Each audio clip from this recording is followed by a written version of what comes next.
It's about the adventure. Yes, we're there to hunt and we're looking for trophies. However, pulling a trigger, releasing an arrow is 30 seconds out of a 7-day safari or a 10-day safari. What happens all around that?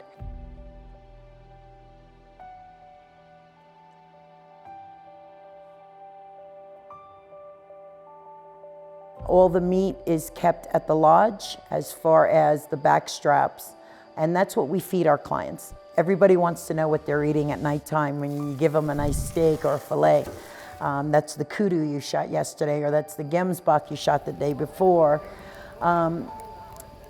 Obviously, there's a lot more meat than clients.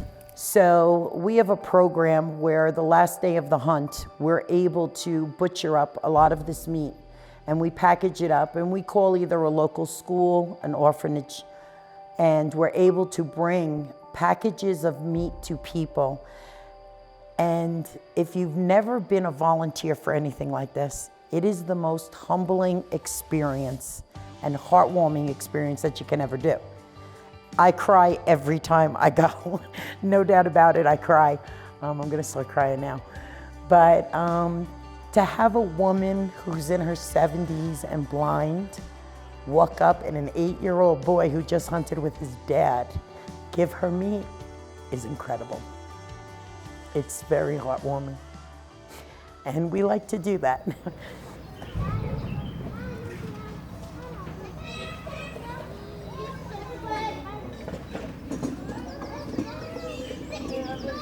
I'm Andrea Holder, and we are from the Voetspore van Hoop, or in English, Footprints of Hope, here in Griquastad. We are a registered non-profit company dedicated to really bringing real hope to the people in Griquastad.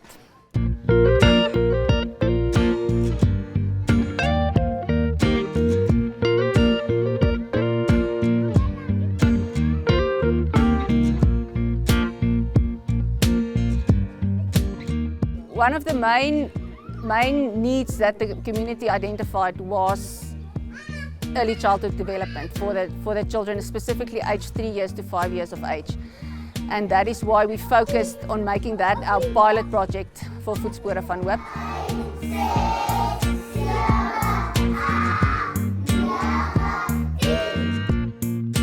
We currently have 31 children.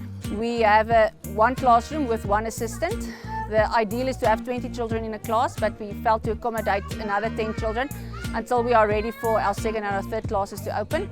We feed our children every day. They eat a breakfast and a lunch here every day. So to bring food and to feed their brain so that they can take in what they learn here, that is something that's much needed for their development.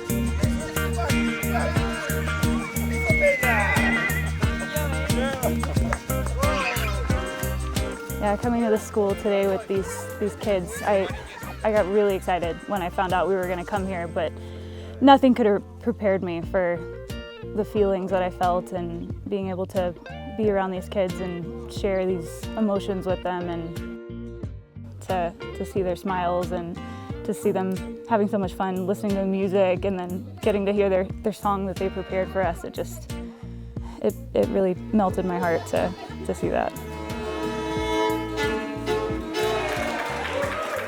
We're hunters and gatherers, so we grow food and we hunt for food. So it's a part of the life cycle process. So at the end of the day, it's really about this life cycle. And if we have an opportunity, like Avula does, to feed these kids, and they wouldn't get it otherwise. I mean, protein and meat is such an important part for development of a child, especially at the young age. And these kinds of communities, it's really difficult for them to get that. So the fact that they do that, the fact that they do give back that way, I mean, makes the children stronger, makes their brains healthier, and it makes them grow better. And hunting's a part of the life cycle, right? So if you're part of the life cycle, if you're part of nature and you're doing, and the animal is being used completely, and it's not just being killed for the sake of that, but when you actually look at where it falls in the cycle of nature, that's a totally different thing.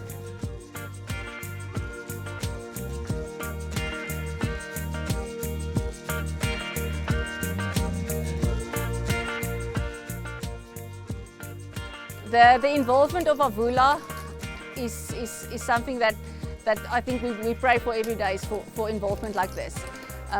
They don't only bring us material needs that we need, like the fridge that they brought us today, but the food that they bring to the children. And the other thing that's very important is they will bring the people here who can see and who can contribute and can go back wherever they are in the world and know that what they leave here and what they do here is making a difference in Griquastad, in the middle of nowhere in South Africa. So Wikus and the guys from Avula, it's wonderful. There's no other word. And thank you is a small word, but it's the biggest word that we have.